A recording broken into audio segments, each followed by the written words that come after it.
In the 10th century, the Chandela dynasty rose to power in the ancient land of Vatsa in central India. This region, later to be known as Bundelkhand, had a long history of temple building and art. It had witnessed the making of the Bharut Stupa with its sculpted railings in the 2nd century BC. Exquisite temples were made here at Diogarh and Nachna in the 6th century in the Gupta period.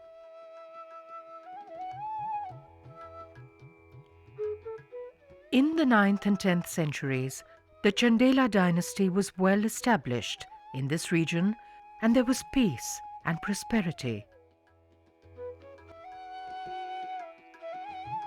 Art and culture flourished, and the kings were great patrons of poetry and theatre.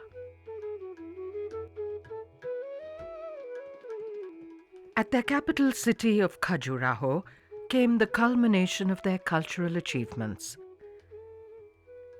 Here, between the 10th and 12th centuries, was created one of the most splendid temple cities in the history of the world.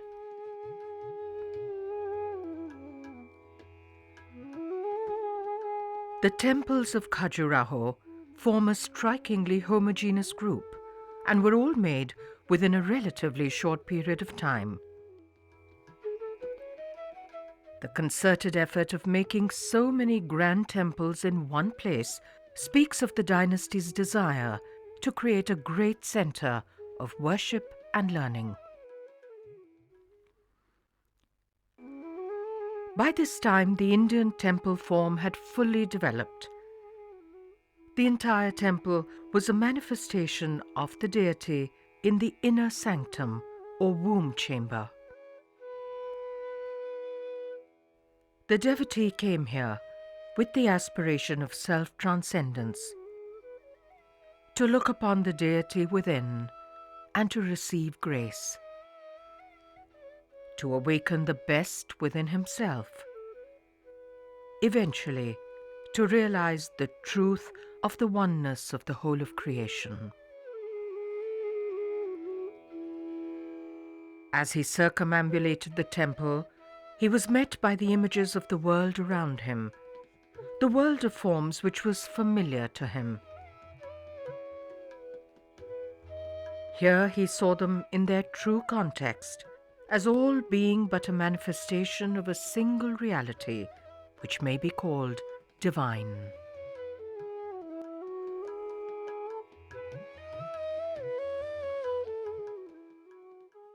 One of the things that most excites me about Indian sculpture is the sculpture that was made as part of the symbolically rich and incredibly powerful Indian temple form. It makes so much sense, each piece as making its own statement as part of the building, yet working together to create an entire vision of the cosmos and a vision of the expanding form of the God coming into the universe. And each little piece, much like the piece that is behind me, plays a role in that form. The massive platforms on which the temples are built are ornately carved with depictions of the life of the times.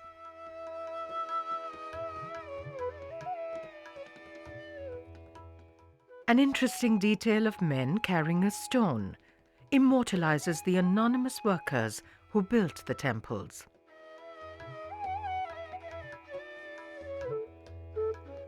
There is an exuberance of details in these panels which speaks of the vitality and prosperity of the times. Great armies, musicians and hunters march in an endless procession around the entire base of these temples.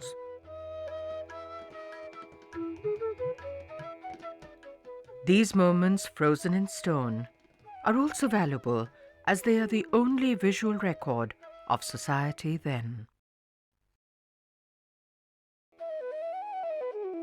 The response to the beauty of the world has always been regarded in Indian philosophy to be a stepping stone towards enlightenment. It has been believed that the perception of beauty is a view of the grace which underlies all of creation. Thus, the depiction of beauty has always been a dominant theme for the Indian artist. Since earliest times, the auspicious figure of the woman has been one of the main vehicles for the communication of this grace. She has also symbolized the fertility of nature, which ensures the continuance of life.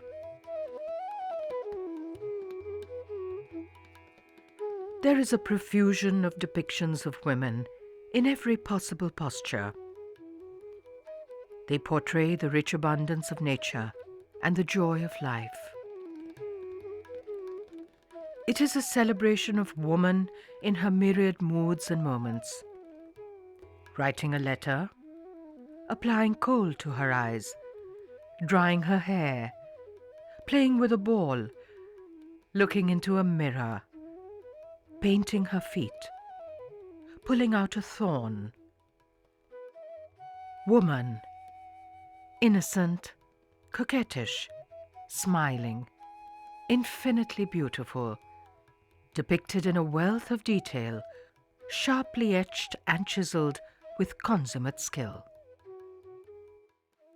When one sees it as part of a building, as an integral part, one is reminded of the texts, the Shilpa Shastras, that refer to the sculptures actually as a necessary part of the architectural accoutrements, decor.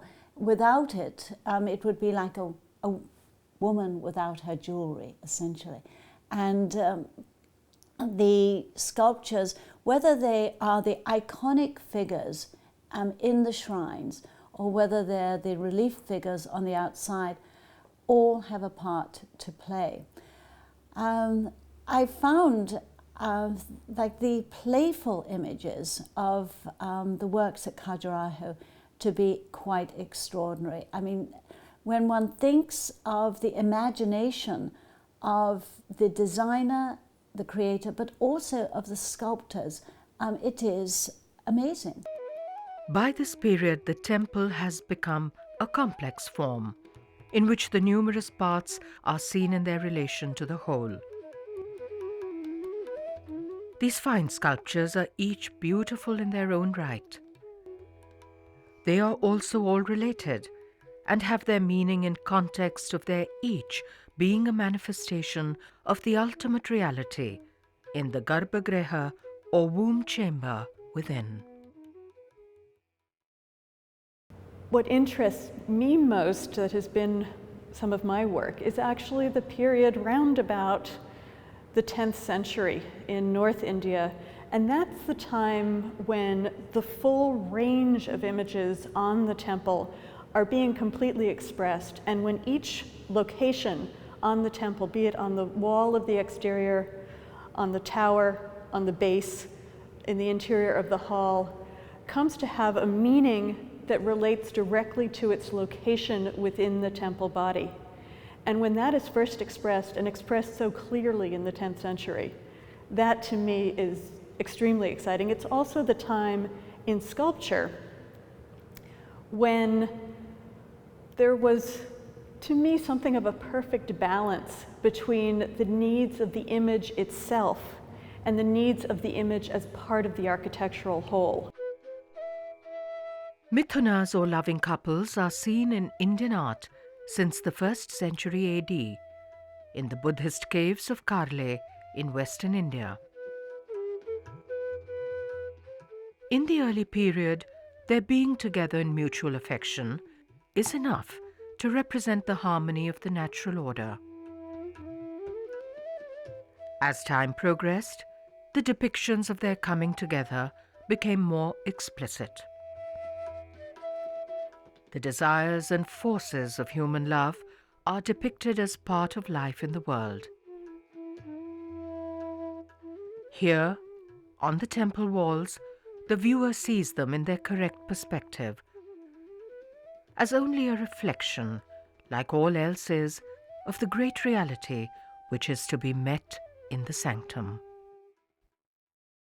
When I think of this particular piece, and I think of Khajuraho, we have the popular impression of a certain sort of erotic element. So, but when one sees the male and the female coming together, there is that sort of often the sense of eroticism. I would say sensual, but sensual in a devotional way, which is very different from sexual. And I think I would associate eroticism with sexuality, and I don't see that in this. They're coming together as one, as more sort of in a sense of community, in a sense of grace. On the walls of the temple are depicted deities who provide a view of the knowledge which is within.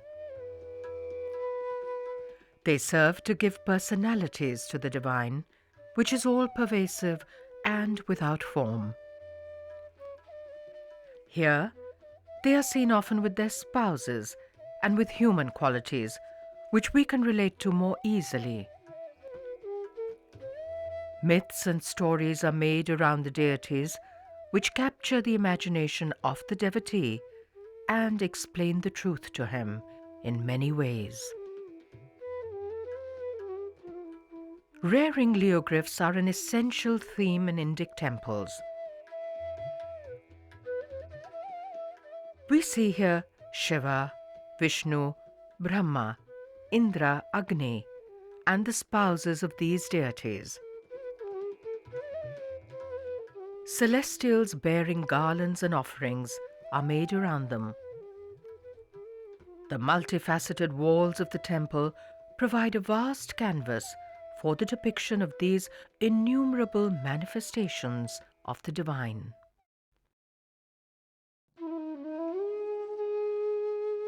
The Lakshmana Temple, completed by 945 AD, is one of the early structures at Khajuraho. It was built in the reign of King Yashovarman, who was also called Lakshavarman. He is known for having consolidated the Chandela Empire and also for establishing their tradition of temple building.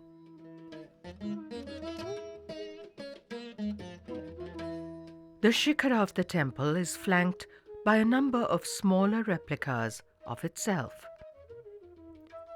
These create a clustered effect similar to that of mountain peaks.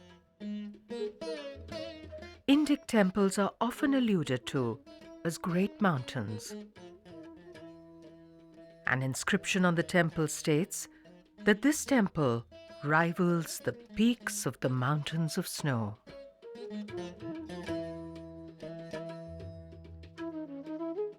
In the plinth of the Lakshmana Temple is the victorious celebration of Yashovarman's powerful armies.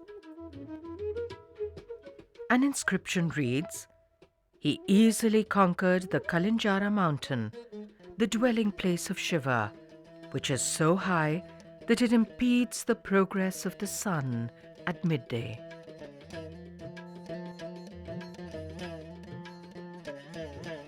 The celestial apsaras, nayakas or beautiful women, and divine figures made here have won universal admiration for their grace and charm. There is a sense of activity which fills the sculpture of this period. Yet, amidst all the movement, the faces are serene. The figures are made very three-dimensionally and are sculpted almost in the round. The effect of the sunlight and deep shadows fills these depictions with vitality. A fine quality of sandstone has been used here, which is very responsive to the chisel. The artists were able to capture minute details of ornamental jewelry and elaborately coiffed hair.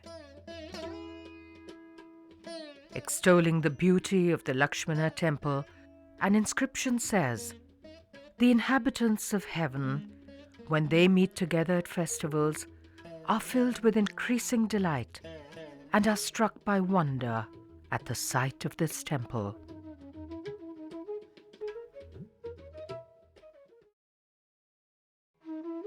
Having completed a circumambulation of the temple, the devotee proceeds inside, towards the knowledge which lies deep within.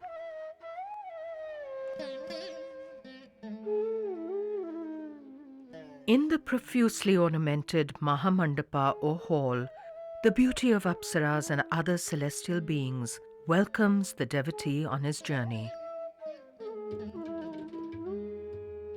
Windows are made high above. These provide a little light by which the exquisitely carved pillars and ceilings are seen.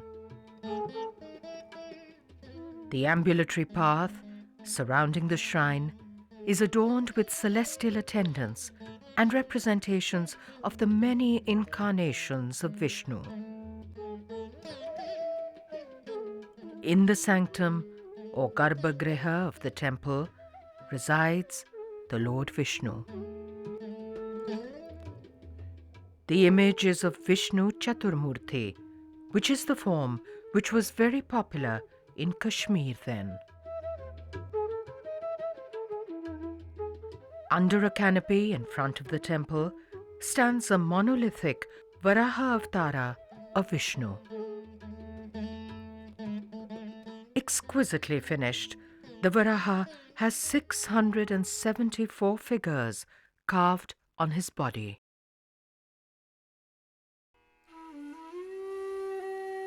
The largest and most magnificent temple in Khajuraho is the Kandariya Mahadeva, dedicated to Lord Shiva.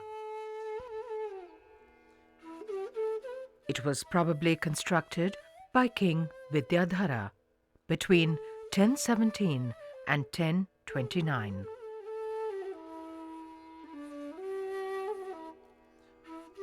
The towering Shikhara, with its subsidiary replicas clustered at varying heights, presents a grand analogy to Mount Kailasha, the abode of Lord Shiva. The temple is over 100 feet tall. Its monumentality is in keeping with the trend in all parts of India at this time. The grandeur of the Lord and of the kings who worshipped him is also presented in the roughly contemporaneous Brihadeshwara temple in Tamil Nadu and the Lingaraja temple in Bhubaneswar.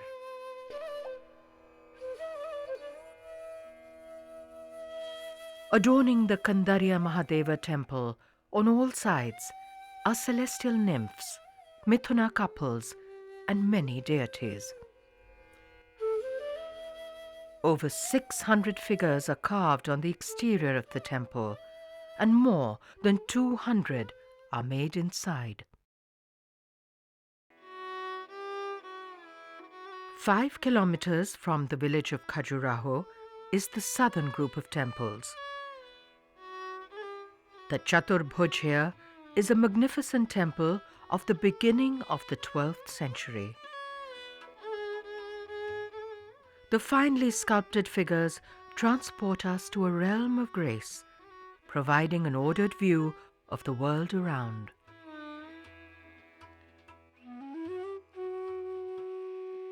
Among the grandest monuments of Khajuraho is the 10th century temple of Parsavanatha.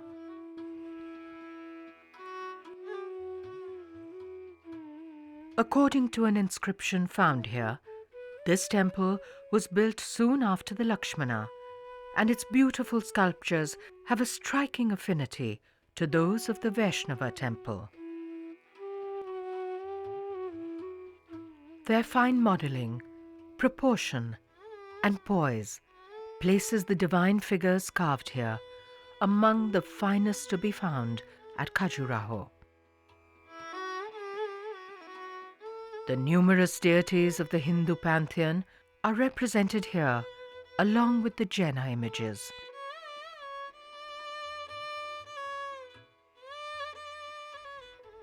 Next to the Parsavanatha stands the temple dedicated to the Jaina Adinatha. This is a smaller temple of a later date, but it is most beautifully sculpted.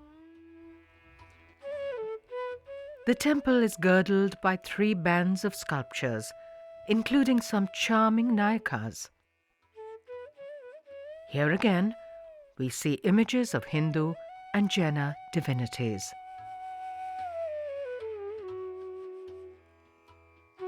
The teeming figures that fill these walls are made in accented postures, active and turning in myriad directions, seen from all sides, including from the back and in 3/4 profiles. These culminate the tendency towards the hardening of the facial features, elaboration of jewelry, and a greater sense of activity which had been developing in the previous period.